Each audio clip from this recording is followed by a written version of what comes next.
Welcome back, everyone. Our final presentation of the day is from Glenn Bruce. As I mentioned in the presentation at the start, Glenn's a director of Deloitte in Canada. I've known Glenn for must be 14 or 15 years, and he's the only person I know who spends as much time on airplanes as I do, at least pre-pandemic. We believe this is Glenn's 12th COSAC presentation. So he knows the rules, he knows how mischievous to be, and we're going to take the lid off the issue of maturity models, one of those things that many of us do as staff or as consultants, but when you take the lid off, there's all sorts of cans of worms underneath. So Glenn, thanks very much for getting up at the crack of dawn in Vancouver and joining us from the start, and the stage is all yours. Thank you, David.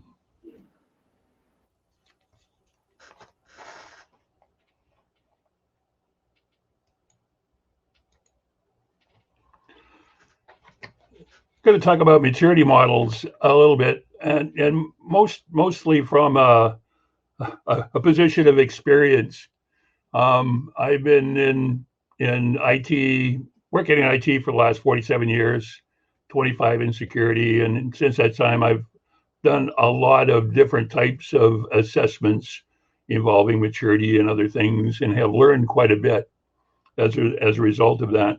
And as David mentioned at the introduction, one of the real benefits of COSAC is learning from others. Even though I've got a lot of road behind me in terms of maturity models, there's still people in COSAC conferences that have information that's interesting that to bring to the table and open my eyes for new things. So this session is more of a sharing perspective and talking about maturity models, kind of what are they, why are they used in a lot of cases. Sometimes they're good, sometimes they're not so effective. We'll go through a little bit of an overview of some of the high-level components of what would make a maturity assessment actually work and more effectively. I've got some principles in terms of to keep in mind when you're looking at maturity assessments or have a maturity assessment report delivered to you. There's a question about risk. What's the relationship between risk and maturity assessments? We'll have a talk about that, and then sum it up. So why are they needed? In a lot of cases, it comes from a lot of different avenues, increasingly from boards and executives that are anxious to know how we're doing, how secure is our organization. Every time they see a news item, a significant breach, they may be faced with a question: could it happen to us? Certainly, the board of directors are getting more interested in those kind of things, to making sure that the organization is protected. The other aspect that comes up all the time is, so how do we compare to others? Are we doing better than our competition, or are we at least keeping pace with them? So there's some specific requirements to do assessments. You really need to, as David pointed out, and the SABS is based on, is that the controls really need to be attributable or in place to protect the actual risk to the organization. The other aspect of that, and another one that comes up when we're talking about attributes, is that they need to be measured. If you're going to get something done, you need to know if it's working and how well it's working. There's a basis for conducting secure business with business partners or suppliers. More and more, there's a lot of interconnection with other organizations. We need some basis with which to extend trust between those organizations, and what would that basis be? So we need some way of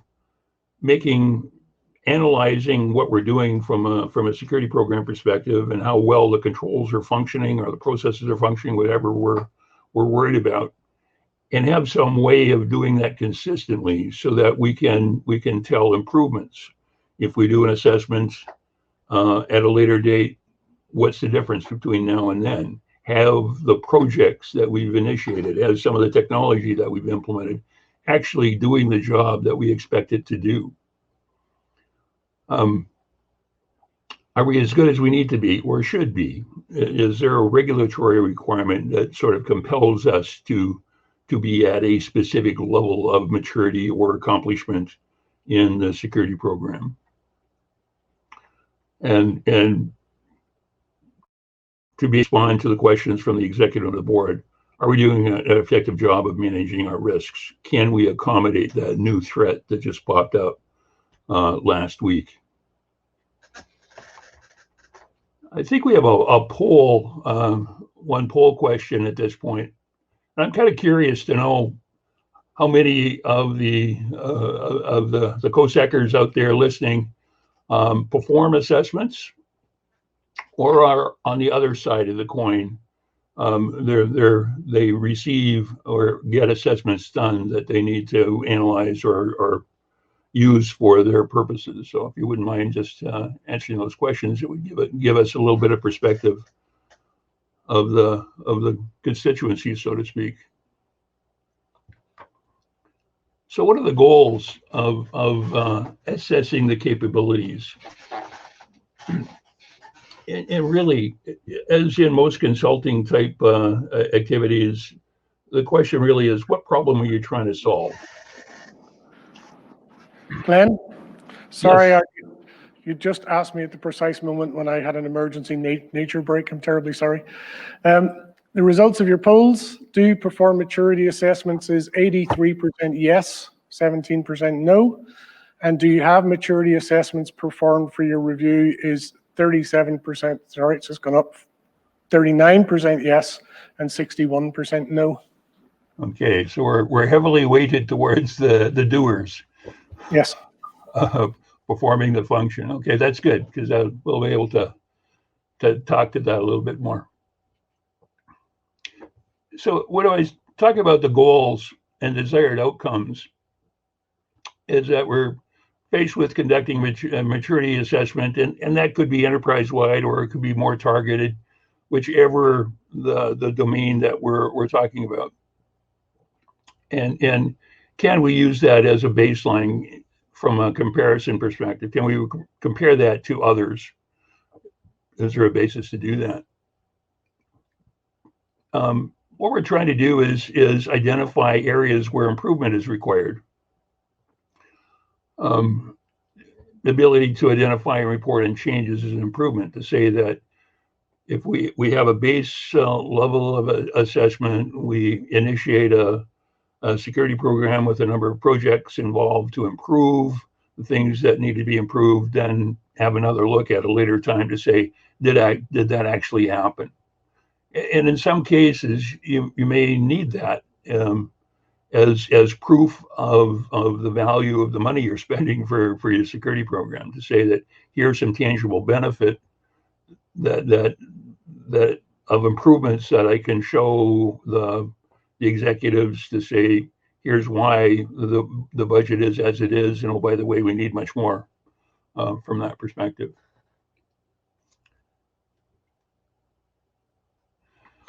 So one of the things that really you need to power an assessment is a good foundation, a good method.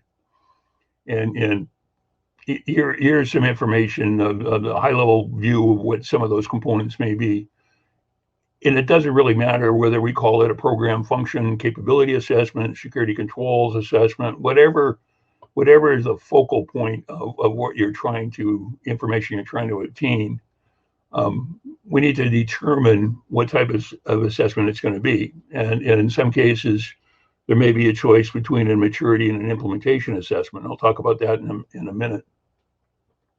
The difference there, because they will color what you do from a process perspective in order to arrive at your results.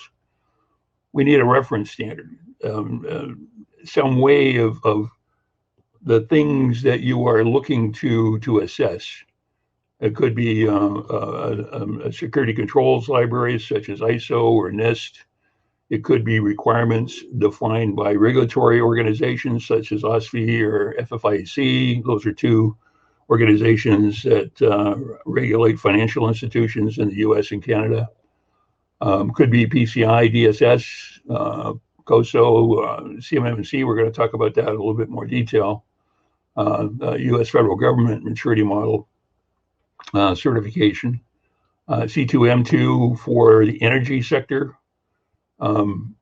or other control frameworks such as ISF, etc. On the other side, we need some way of reporting on the results of that assessment. So we need to have a scale for measuring. What's on the box there is a typical CMMI, the Carnegie Mellon Maturity Index. A 6-level scale. They change. A lot of different organizations will have assessment or maturity definitions that are a little bit different, organized differently. We'll talk about that in a minute. We need some way of having a diagnostic capability, some way to determine maturity. What is it that you're going to look at? What are you going to ask about? What information do you need to have on a consistent basis to figure out how to assess the actual maturity of that component that you're looking at? And there's an analysis step. And then finally, what do you do with it? A lot of organizations will do a maturity assessment as a point in time, stake in the ground, saying, here's where I am. I can use that to contribute to my next year's plan or my next 2-year plan, or to reconstruct a strategy to provide some input into something to fix. Or it could be as a proof or a basis for interaction or doing business with another organization. A lot of different reasons for that. This is a busy chart, and I'm not going to go through it in any great detail, but it sort of illustrates the differences of terminology or definition for the maturity levels from a lot of different perspectives, a lot of different organizations. Most often, the scale will be a 0 to 5 scale. In some cases, it's a 1 to 5 scale. They don't have 0, and that's specific, more prevalent in the regulatory-based maturity models, such as the NIST CSF, FSMA, FFIEC, OCF, OSF, OSFI. And maturity level for NIST CSF is a little bit misleading, and then the OSFI as well, in that it's not maturity, it's more implementation. And the CSF has it defined in implementation tiers, and we'll talk about the difference in that in a minute. Next, actually. And then industry-based maturity models, such as the IT Governance Institute. IT Governance Institute had a document which was actually quite useful in terms of defining IT security governance maturity. And it did a pretty good job of describing the attributes for the 6 levels of maturity associated with that. And I would recommend that document. I think I have it in the resources if you can get your hands on it. And some of the consulting organizations such as Forrester, Gartner have their own maturity assessment capabilities and facilities, and they will actually perform them for you if you like. ISF, the Information Security Forum, is actually, if you don't know what it is, it's a global user group, I guess, for information security that you can join by subscription. And they have a lot of good reports that you can leverage and share amongst the members of the organization. They also sponsor a couple of tools that they have for a security health check and a benchmark. And a security health check is a tool that you can use, download from the ISF if you're a member, use it for your own environment, or you can use a benchmark, which is similar, but what it does is provide a level of maturity of your security program And then that gets compared to their database of other organizations who have completed the same survey. So you can get a comparator between your organization and other organizations by industry, by geography, by size, a lot of different ways of breaking it down to see how do you actually compare.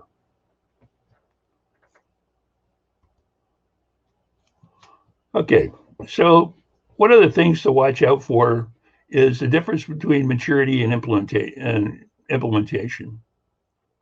And I use the CSF as an example here because the CSF, as it's defined in the document, is purposely avoiding maturity, and they say that in the standard itself. This is not a maturity model. And they approach it by implementation tiers. And just how much of the specification of the CSF do you have organized by tiers 1, 2, 3, and 4, to say that I've got some done, I've got enough to be risk informed, I'm better off now because I've got at least a good deal of it, and adaptive meanings I've got the majority of it in place. And when you're looking at maturity assessments or contracting for maturity assessments, you should just be a little wary of what is the basis for the assessment. I have run across a couple of situations where dealing with assessments done by other organizations that are based on the NIST CSF and have transposed the implementation tiers into maturity scoring, for want of a better word. And that creates some challenges because how you get there typically is a little different, and some of the questions or qualities that you would be looking for wouldn't be the same from an implementation perspective as opposed to a maturity evaluation. And as I mentioned, a lot of the regulatory-based assessments are implementation-based because they're fairly straightforward and basically are self-assessment check boxes to say, do you have this, do you have this, do you have this, etc. And again, you need a framework for this, the assessment, and just pay attention if you're assessing maturity or implementation and not maturity.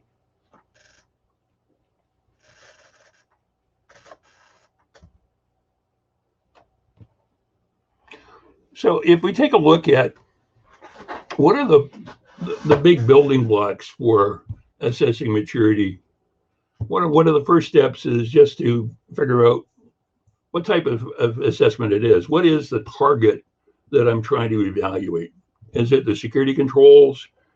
Am I taking ISO 27002 as an example, using that as a foundation, or even better, NIST 853 as a foundation for that? And I say even better 853 only because there's a corresponding standard for NIST 853 called NIST 853A, which is actually the standard for evaluating 853 controls.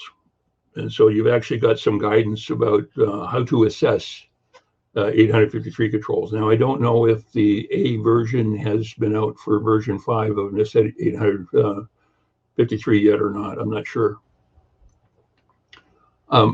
Anyway, you can determine what kind of assessment. There's self-assessment too. We'll talk about that in a little bit. Or cybersecurity capabilities, which is what the NIST CSF really is getting at from that perspective.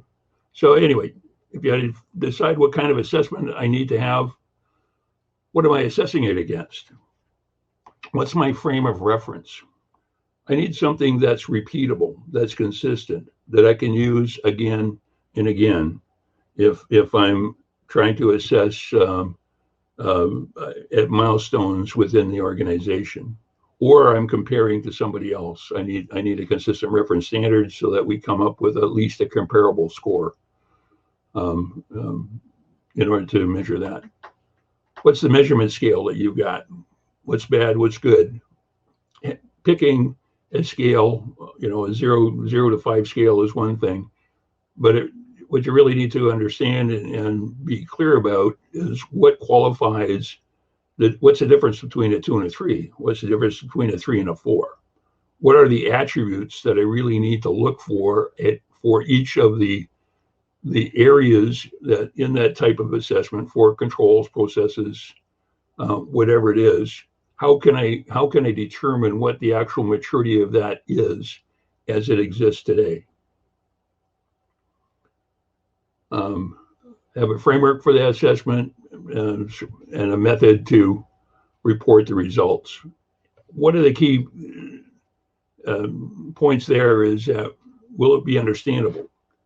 Are you going to be able to generate the maturity assessment in the way that the audience, the intended audience, would actually be able to understand and interpret? Will they know what they're reading? If you give them a maturity score that's not necessarily great, you need to tell them the context to say that, what does that mean? In a lot of ways, in assessments that we get involved in, you do the assessment, determine what the score is, explain what that means, and then identify, so what's it going to take to change that? If it's deemed to be a low score, what's the next thing they could do to elevate that, or the next couple of things they could do to elevate that? What's missing that'll make it even better? And repeatable. Whatever assessment you have, a maturity assessment, if you intend to use it again or apply the same method again, you need to be able to do it again and have comparable results to show improvement, for example, whatever it is. So the one thing hopefully you can avoid is changing the assessment method between assessments, so that will kind of invalidate some of the results. So now what do? Here's a representation of maturity example, and it layering on the CMMI model: initial, repeatable, defined, managed, and optimized. Sometimes it's used from a strategy perspective to say that I need to be at least here in the near term, but what I do for my security program needs to continually be evolve to get to a more longer term objective. A lot of organizations use this as a planning tool. They'll do an assessment annually to help inform what their strategy is, and updated. And then perhaps a year later, they'll do another assessment to determine how much they've moved, how much improvement has taken place, and what's next on the list, and maybe update the plan accordingly.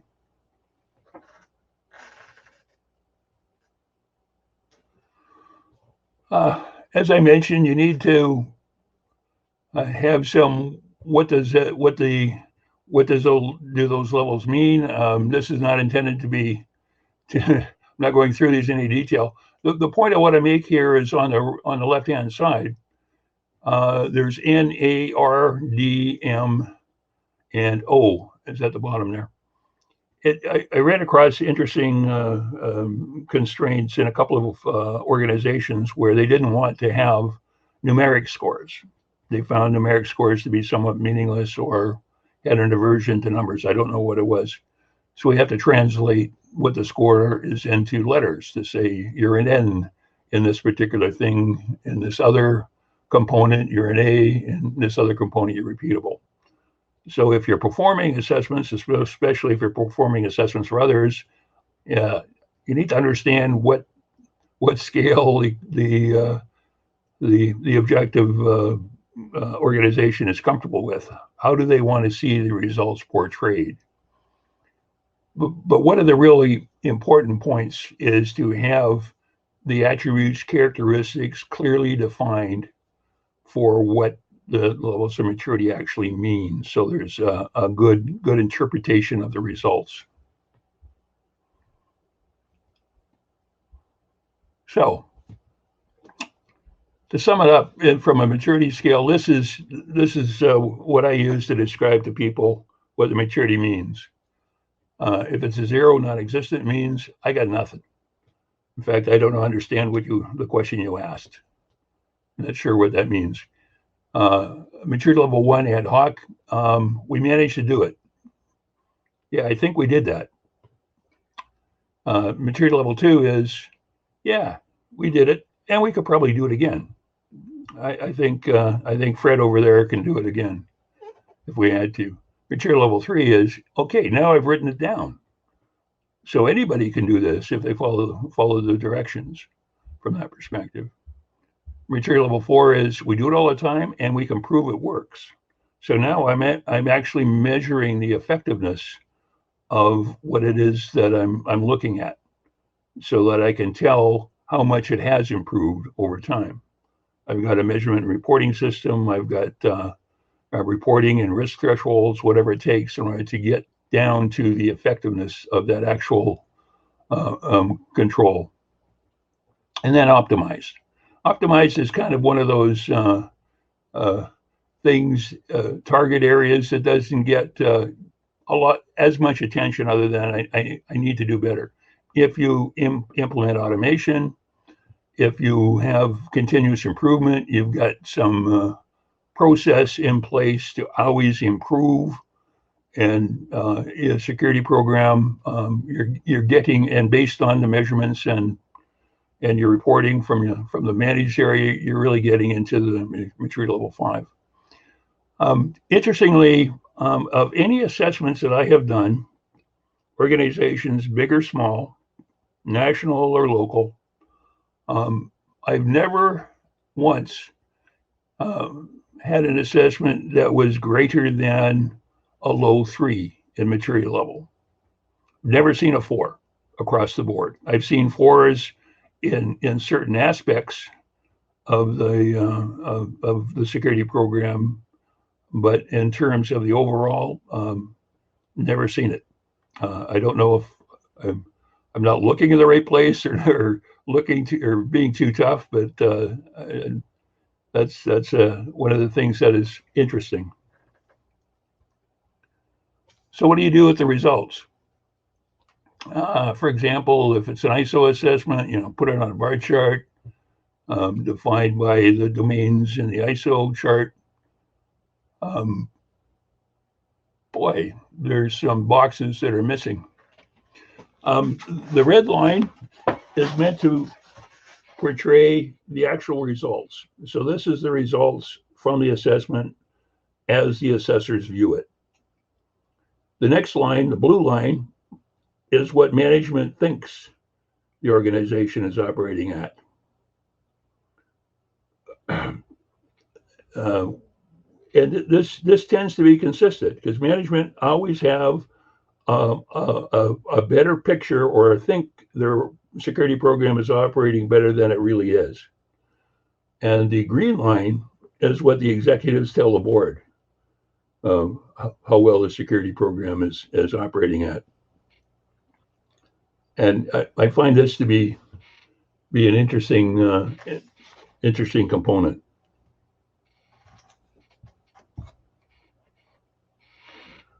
Yeah, I see Richard had a question. We'll address that in the questions, Richard. Oh, I'll address it right now. 4s are mandatory for certification. ISO 27000 certification is not based on maturity. It's based on appropriateness for, you have the controls in place to effectively manage the risks that you have, and do you have a program in place to understand how well you are managing the risks that you're getting on. A maturity assessment may be part of that proof, but there's no requirement for a particular level of maturity for ISO 27001 certification. Oh, there they are. What senior management tells the board. Spider charts.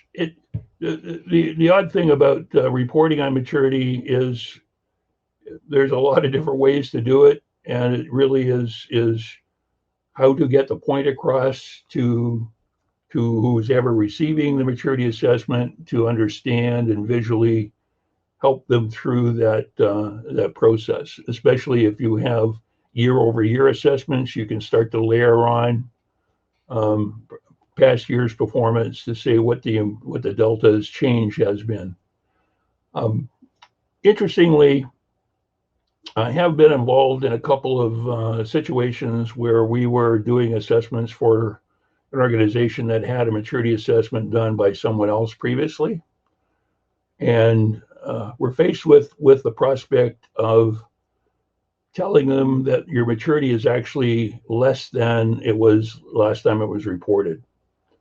In many ways, that's because of sort of either a lack of attention to the original assessment that sort of glossed over some things or elevated the results, or in fact, in some cases, we have had organizations that have actually lost ground because of some events or some actions or inactions, shall we say, such that what the good that we were doing last time has eroded somehow, and so it's not as good. And those are the more difficult things to get across. Yet another way of portraying results. Make it pretty if you're consulting for money to other people. Anything that'll get the point across in terms of how well things are operating, and help them understand is what is well done, what needs help, and what needs a lot of help. I want to talk about the cybersecurity maturity model certification standard that was put out by the U.S. government, specifically U.S. Defense Industrial Base. The reason they did this is to provide a consistent way of determining the security of organizations that they do business with. The vendors of services and goods and services to the government, and more specifically from the defense contracts, etc. So they produced a maturity model, a way of determining the maturity of these organizations' security program, such that it could have a variety, sort of tiers of achievement, so to speak, such that in certain kinds of defense contracts, you would expect it to be at a higher level of security maturity in your program than an organization that is not providing as sensitive information, goods, or services. And a way that the organizations could identify themselves from a maturity perspective, or get certified by another organization through a fairly straightforward and simple process. Now, the reason that I am identifying it here, because it's actually a pretty good information source if you're looking for information on maturity assessments that are fairly easy, fairly straightforward and simple. And they've also done a pretty good job of defining domains, processes, capabilities, and practices, and to keep those straight about what you're really assessing. So it's kind of useful just to have a look at if you're piecing together or putting together an assessment program for a maturity assessment program for your own use.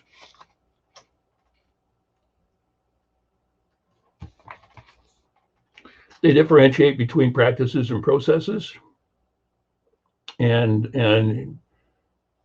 have 5-level maturity, basically with those definitions, and provide some good tools. They actually provide an assessment spreadsheet that you can leverage as a way of determining assessments. And the way they've organized it is by statements aligned to maturity levels.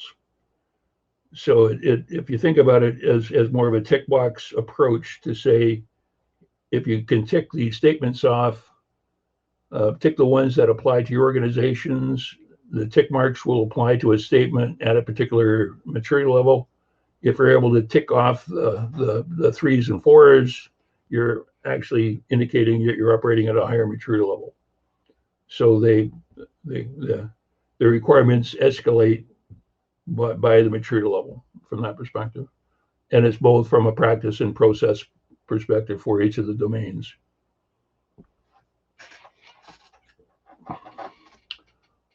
And there is no level 1 maturity for processes.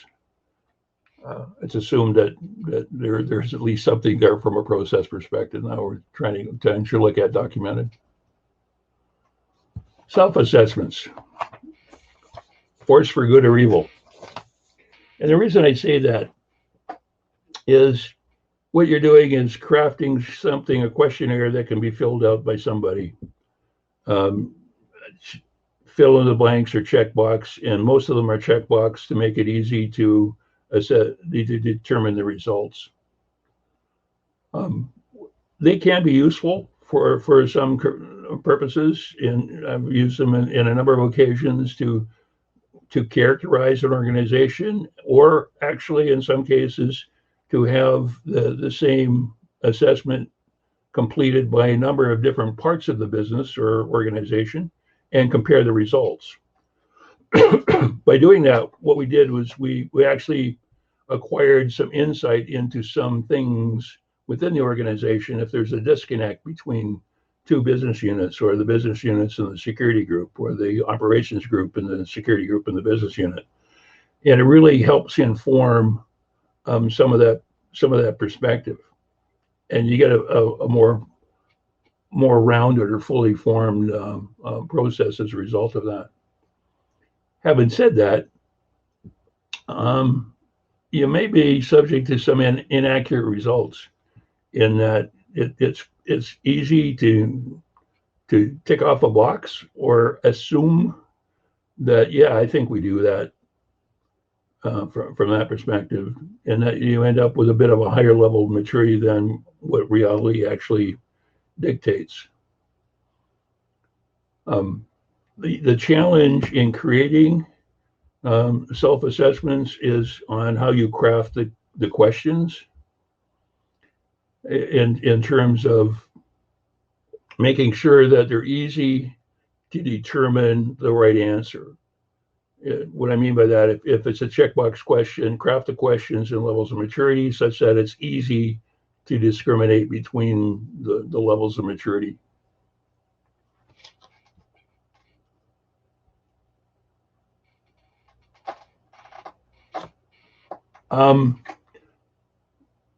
Maturity assessment principles, things to always keep in mind if you are crafting maturity assessments, conducting assessments.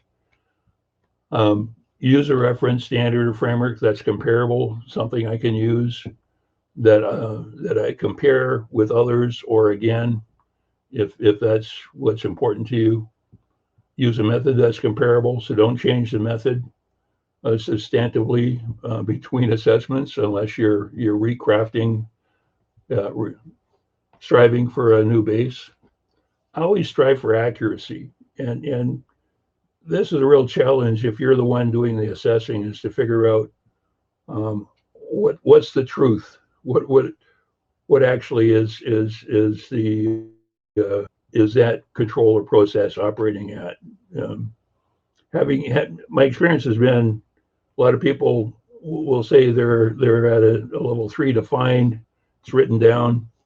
Yeah, but is it written down such that it actually is put to use? If it's documented in a report because of an audit finding, which has happened, and is now on somebody's shelf, but nobody actually knows about it, it doesn't really qualify as a defined level of maturity for that particular component. The results must be meaningful, meaning that they really need to tell the story, be to inform and to enlighten from that perspective. Use consistent terminology and definitions.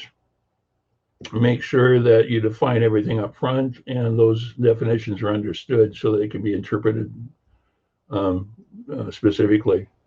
Substantiate the results. If you're doing the assessing and you assess something at a material level, be able to stand behind it and says, this is why that component, process, whatever it is at the material level, because these are the factors that led us to that conclusion. And treat the self-assessments with results with the care they deserve. As I mentioned, they can be useful, but be careful. What about risk? This is a true story. This is the board of directors to the CISO. The CISO has just reported on the maturity of their security program for the 4th year in a row, in illustrating how much improved the security program has evolved over that time period. Question was, we see the security program keeps improving, but we still seeing outages and issues. What in your maturity program tells us how well the actual risk to us is being managed? The CISO had to admit it doesn't. There's nothing in the maturity reporting that they were doing that had any connection to risk to the organization. And that's a problem. If you get questioned, that's something that the maturity sample tends not to include unless you purposely include a risk assessment component to that.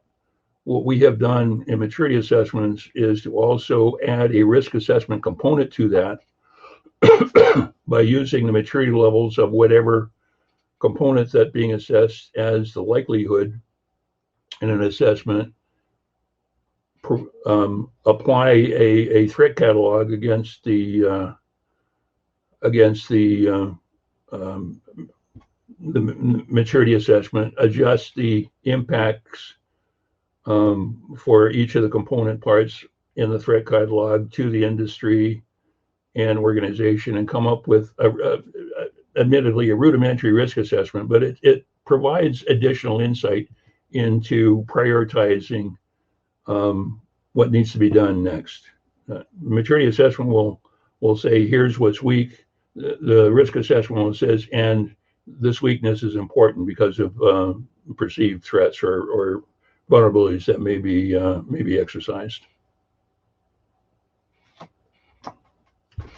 Maturity assessment cannot take the place of actual measurement reporting on the effectiveness of the controls, but that's another session. I put this up here for interest in terms of critical success factors, just a way of determining, have I done a good job from an assessment perspective? I ran across this in my travels, and that there's actually a US patent for security maturity assessment method filed in 2002 by Schlumberger. I've never run across it before, and I don't know if this is enforced. I don't know. Just thought I'd point that out in case anybody has seen this. So, what have I learned? So, things to watch out for. Reporting results. I don't believe you or much higher than that. This always is a challenge when an organization assumes that they're doing a good job and haven't really looked at how well or not the security program is actually conducted. The maturity assessment tends to provide some sunlight on that, and in a lot of cases, it's deflating to an organization that has thought, yeah, but I thought we were doing great. I didn't see any problems. Or here, just use this last assessment from the other organization. Big warning flag here. In terms of the other assessment, you probably don't have access to the actual method or diagnostic they use, you can see the results. Interpreting results for another assessment is challenging at best. How does this compare to my competition, others? Not easy to answer that question unless you have some foundation to compare assessments from one organization to another organization. If you're using something like the ISF benchmark, it's easy to do. Other than that, it's challenging work. But we are special. Yeah, no, you're not. That's not right. Let's do it again until it's better. Saying, I don't believe your results. Or it could be, oh, yeah, here's some information I forgot to give you. So that what you were looking for, or what you were looking at, you didn't have all of the component parts that you needed to in order to really make a better judgment on the organization.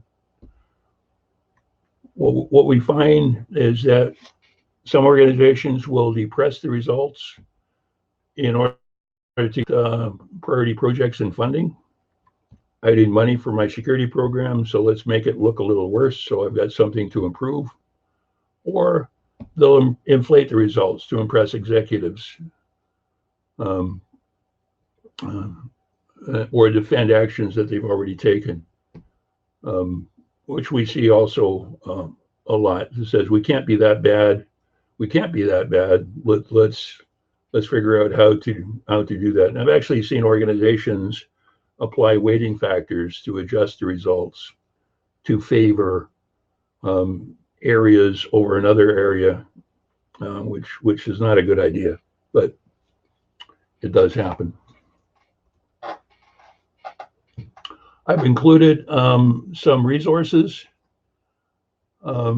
just for your interest. The blues are clickable if you get a hold of the content.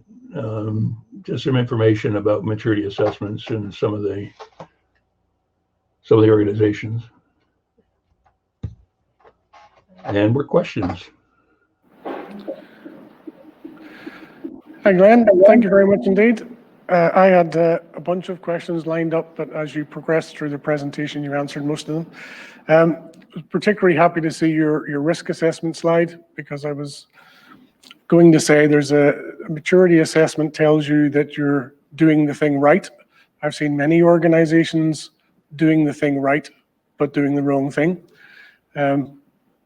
Contextual again, so you said, but that's a different session. Maybe that's an idea for a later COSAC proposal. Yeah. We have COSAC audience is just warming up, and in a in-person COSAC, you might expect more questions than you had slides, and we've finally got a bunch of them here. Before that, the results of your second poll. Have you completed a self-assessment to measure security maturity of some sort? Is 91% yes. And was it useful? 82% yes. I'm surprised. Any comments or? Very encouraging. Well, that's good. And in a COSAC session, we would talk about that. We would.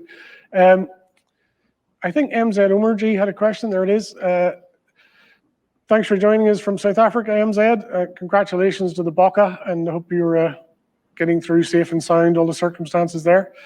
MZ's question, how might we deal with situations in an enterprise where different levels of maturity are needed based on different business objectives, different business units, and perhaps different risk tolerance thresholds within a single organization? The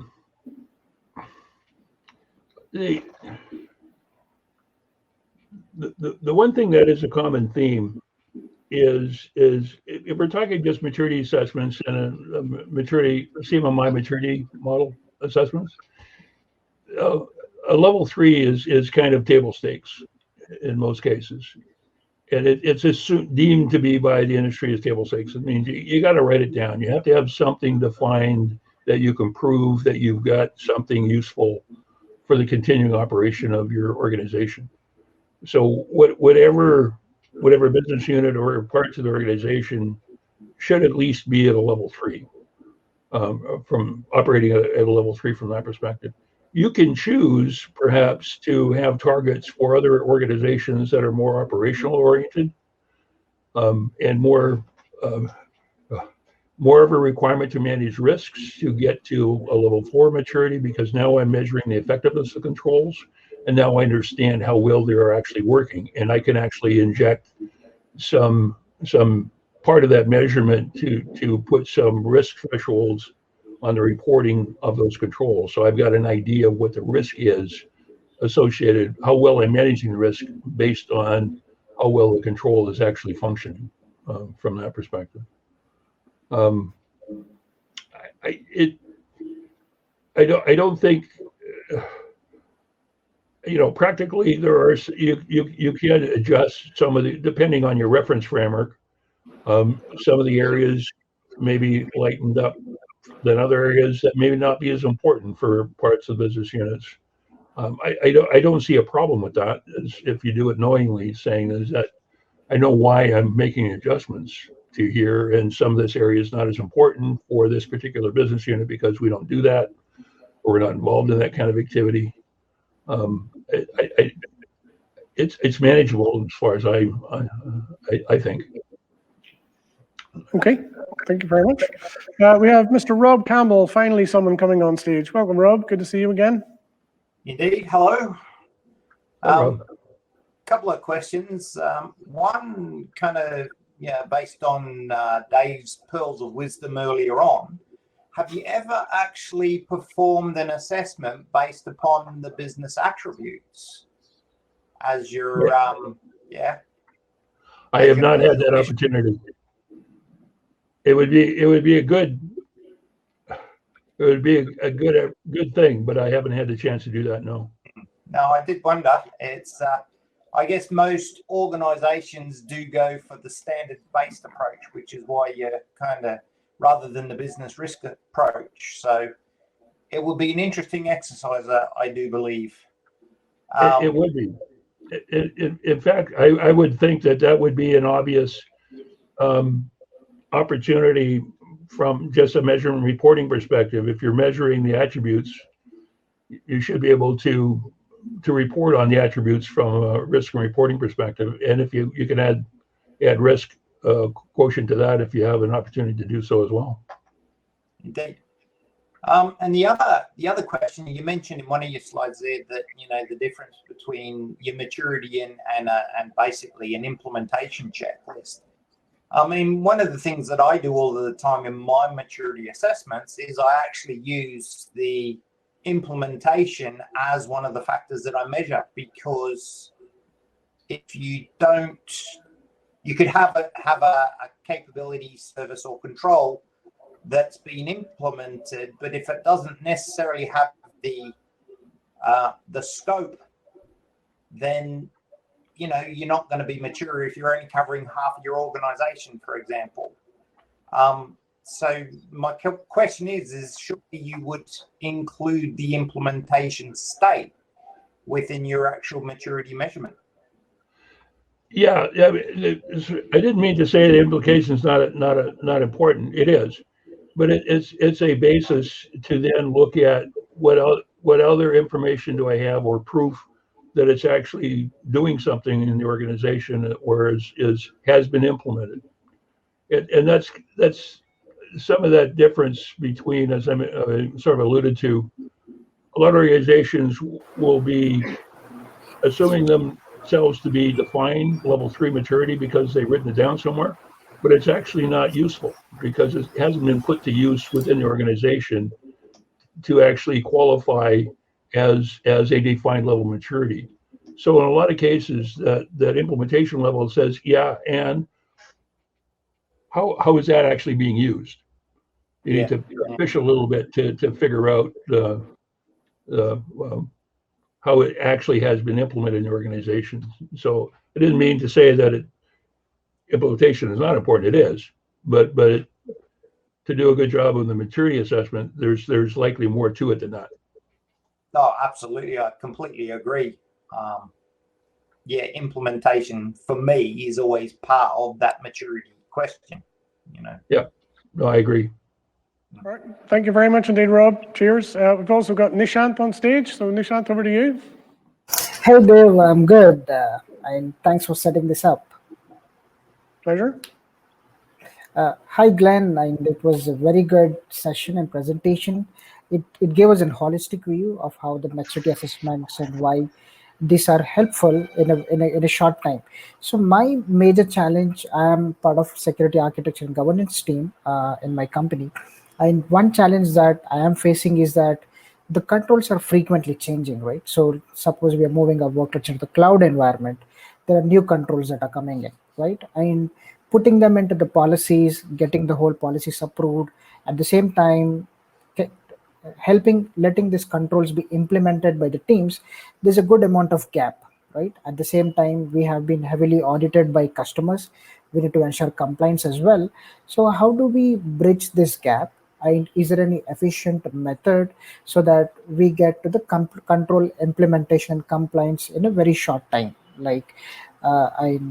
Should we drive our governance more from a policy perspective or more from a control perspective? And those wanted to let your thoughts as well in that aspect of the governance. Yeah, it's probably a combination of both.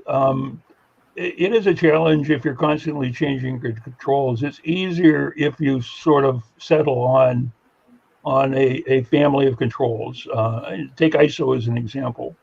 ISO 27002 is a foundation, and then you have ISO 27017 and 27018 for cloud controls. Or there's some of the industry-specific ISO controls that leverage the ISO 27002 as a base and adds to it and supplements to it. So if you're using a family like that, it's a little easier to make the adjustments from the control and not to invalidate what you've already done, but just augment what or add to what you've already done. It makes it a bit easier. And some of the other control families, from a NIST perspective, it's not quite as straightforward because there isn't really a NIST control perspective, but you would look at what other control matrix that you can use, like the Cloud Security Alliance as an example. It is a challenge, but if you make the assessment sort of process, try to as technology agnostic as you can, and controls, but not down to the actual implementation of the controls perspective, it makes it a little easier. Okay. Does that help? That helps, Glenn. And there's always portion of human involved in it, right? So time to understand, time to implement, and there's always resistance from the teams as well, right? Yeah, and that's you kind of need that diagnostic tool to say, here's what I'm looking for, and then use that as your consistent base for investigation to say, if I look for these attributes, whatever it is, it's a little easier to qualify, come up with a maturity level for that. Got it, Glenn. Thanks much for that. Thanks, Dave. Thanks very much, Nishant. For the moment, I'm going to skip over Todd Fitzgerald because that's going to open a giant can of worms. Go to a slightly easier question for the moment from Joanne Pearson. I agree that most organizations are typically assessed as low 3. How realistic is it for organizations to achieve a higher rating? I suspect it depends on resources and money and desire to achieve that. Do you think it's possible? Typically it is, and the reason that material levels kind of stall out in the mid 3 ranges, because it does cost more money and effort to get higher from that. And not as many organizations, in my experience, have done as good a job as they should in their management reporting perspective. If they have a dashboard for their security program, that would be a good thing. And depending on what's included in that dashboard, may or may not limit their ability. If they have a fairly comprehensive dashboard, they can get to high level maturity fairly easily. It tends to be money and cost, or time and cost. It it's easy to get to. It's easy to write things down. It's not as easy to actually put them to work and prove that they're effective. And it takes more time and effort to do that.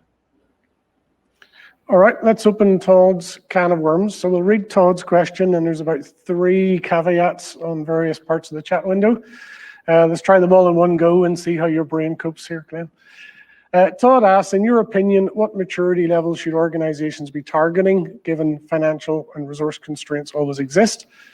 I would add to that, that's diet syndrome. That's counting for the sake of it. You need to be as mature as you need to be. So how do you know how mature you need to be in order to set the targets? Dave Thomas added, efficacy testing of people, process, and technology is essential to truly measure maturity or posture against some contextually relevant schema. Maturity assessments on their own seem too academic or tick box. Is a combination of real testing and theoretical model benchmarking probably the best or any solution? And finally, you already overlaid maturity with risk, which you said would be another session. Have you encountered any organizations that are modeling maturity outcome and assurance at the same time? That is, this is how good we want to be, this is the effect, and this is the degree to which you can rely upon our measurements. Oh boy. Oh boy's right. Where to begin? Well, let's start with Todd's question. What maturity levels should organizations be targeting? Yeah, and being a consultant, the answer always is, well, that depends. Yep. And I think there needs to be, there always should be a base level that you should strive for in all things. And certainly that defined level should be a table stakes minimum in all things, because you can't suffer loss of people and ability to function because of that. And an organization I'm working for right now is living proof of that. We've lost a couple of essential people. Problems happen, and mainly because they're at a fairly low level of maturity in those specific areas. Getting above that may be dictated by your regulatory. If you're a financial institution in the US or Canada, as an example, there's a requirement to be at a minimum perspective from a regulatory perspective. It's kind of up more from a comfort level or a cause and effect level. At that point, to say,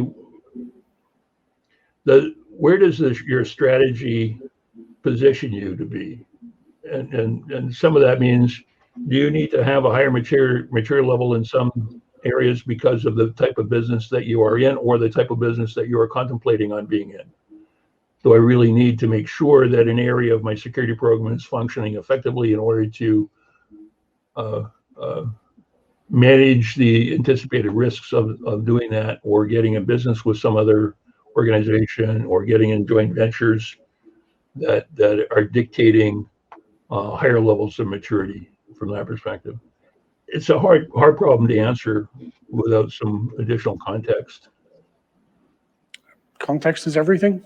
Have you ever encountered an experience with a client who wants to do maturity modeling because it's best practice, and your answer is your maturity is 0? Why waste the money doing the assessment? I haven't encountered that. I have encountered where there is a high level of low maturity as a result of the assessment. But I haven't, being a consulting for money, we typically need to justify our results, so to speak. So instead of, don't bother. Well, I asked the question from the same perspective. We consult for money. And Rob Edge was talking about measuring artifacts in the SAPSA matrix and the processes. So it's a very common startup approach for clients, but I have come across a scenario where the client is so architecturally immature that doing the maturity assessment has no value at all. Anyway. My experience is, okay. Sorry, no, go ahead. I'll just add a comment. My experience has been most organizations I haven't come across an organization that is consistently 0 maturity level. In order to function, they need to have at least maturity level 1 for some things.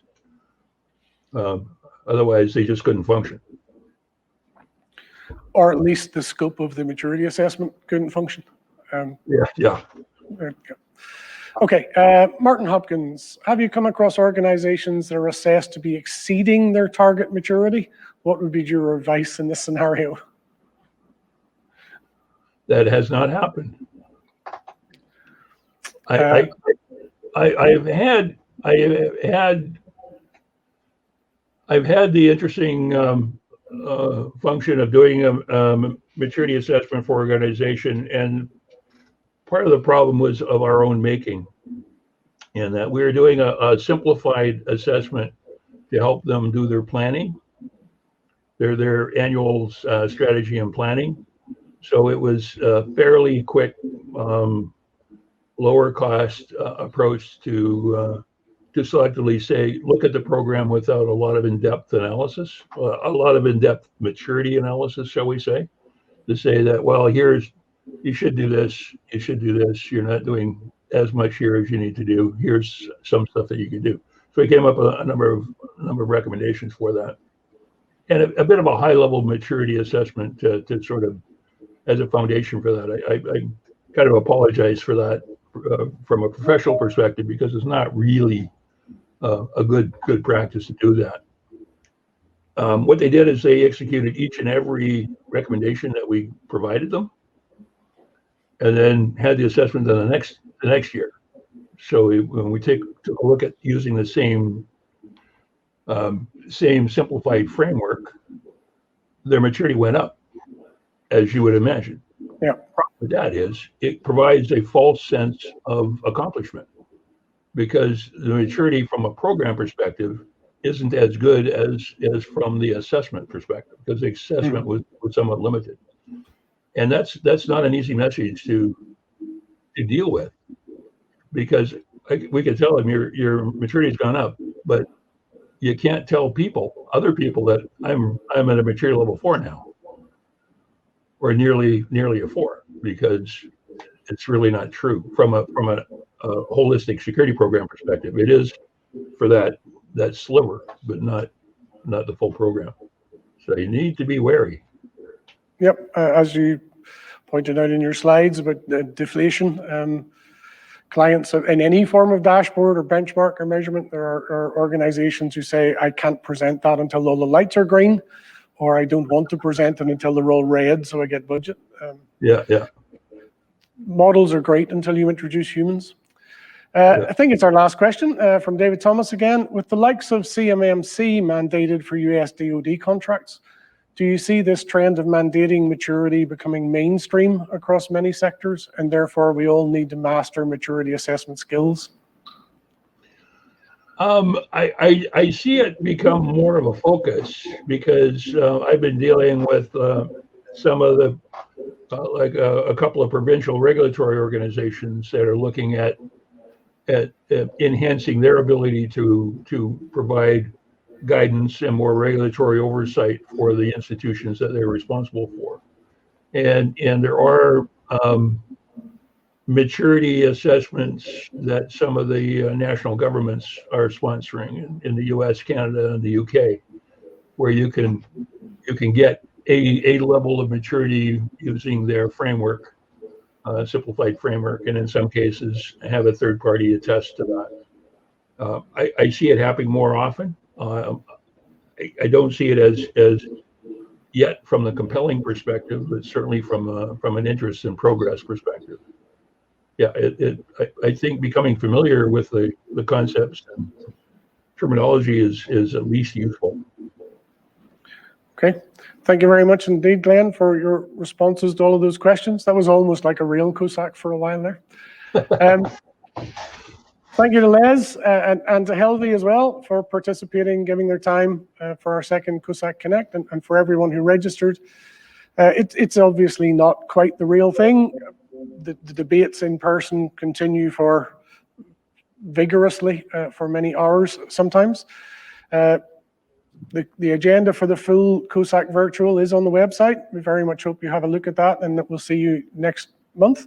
So if you can imagine this, but with 60 sessions plus the extra special COSAC day.